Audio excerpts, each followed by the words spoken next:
রাস্তা দিয়ে খেলার জন্য খেলা করে বেড়াচ্ছে, খুব দারুণ। তো প্রকৃতি তার নিজের মতো সুন্দর করে সাজিয়ে গুজিয়ে নিয়েছে বৃষ্টিতে।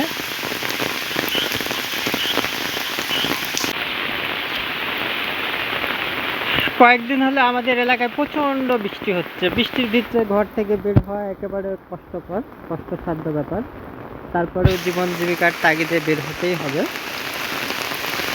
তো আজকে সারাদিন একটুকু বৃষ্টি থামছে না, একেবারে বৃষ্টি হচ্ছে তো আর হচ্ছেই।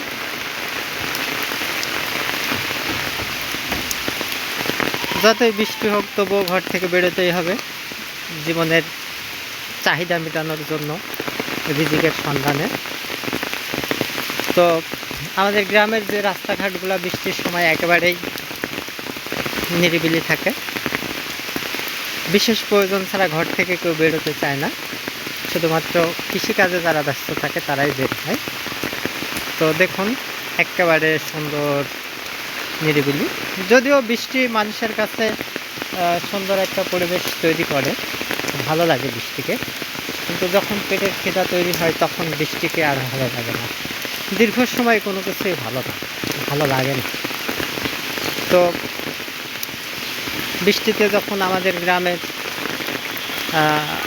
সব কিছু পানি জমে ভরে যায়, এই যে বাগানের ভিতরে দেখতে পাচ্ছেন পানি জমে গেছে, ঘাসগুলো রাস্তা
বৃষ্টিতে আম বাগানের ভিতরে পানি জমে গেছে।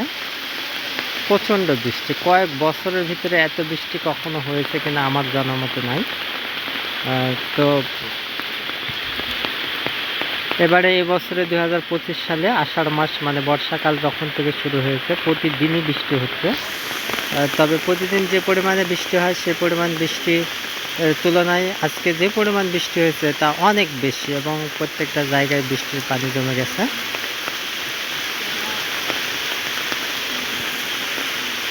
বৃষ্টিতে আমার খালু নুরুল চাচার দোকান ডুবে যাচ্ছে, দোকানের নিচে পর্যন্ত পানি চলে আসছে। এই হচ্ছে অবস্থা।